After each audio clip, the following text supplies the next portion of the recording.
Hi again.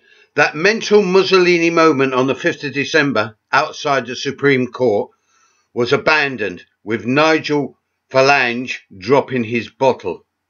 Despite it being called off, the establishment will not breathe too easy. It realises the difficulty it faces with any form of unscripted dissidence from wherever it comes.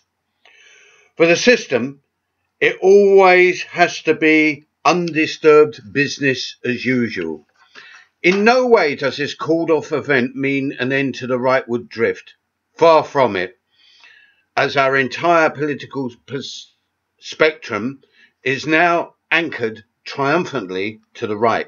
Forget Corbyn, Labour, they are finished, despite their demise being one of the most extended deathbed scenes imaginable.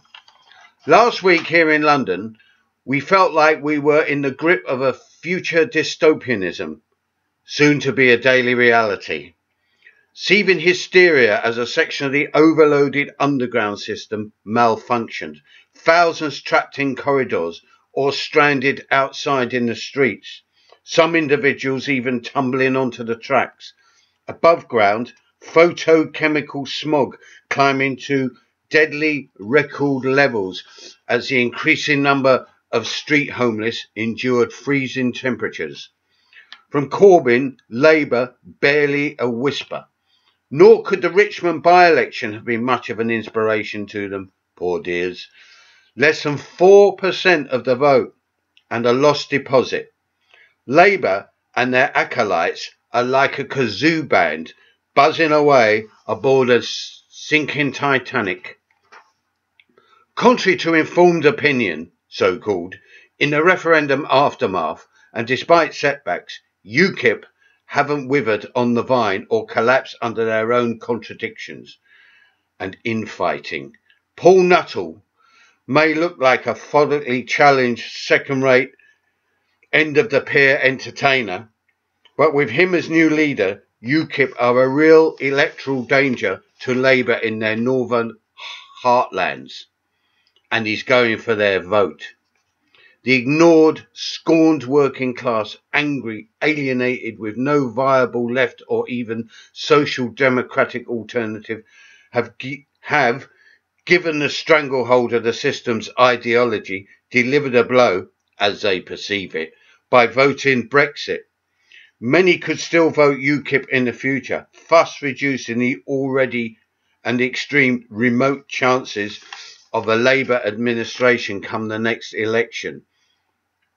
Try to forget all these mass demonstrations by the likes of Momentum. They certainly won't deliver the Labour vote. As I said, for the foreseeable future, the political spectrum is firmly to the right and looks like continuing in this unhealthy direction. But the failure of the left could be a blessing in disguise, as we need class war and struggle and genuine anti-establishment and anti-authority movements that could develop unencumbered by Labour and its lapdog left. Realistically, at this moment in time, there is no indication of this occurring. But as anarchos, we appreciate situations can develop rapidly with new movements and currents seemingly erupting overnight, despite this dense fog of apathy combined with growing nationalism. It's still all to play for here in the virtually unreformed UK. Any future revolution will have to, and will, have a large anarchist tinge, or it just simply won't happen. Both right and left equal counter-revolution. It's up to us to persevere, not despair, and start preparing for all forms of upheaval. By the way, is it not bitterly ironic that we are relieved neo-Nazi Norbert Hofer only polled 48% of the vote in the Austrian presidential election? Bye.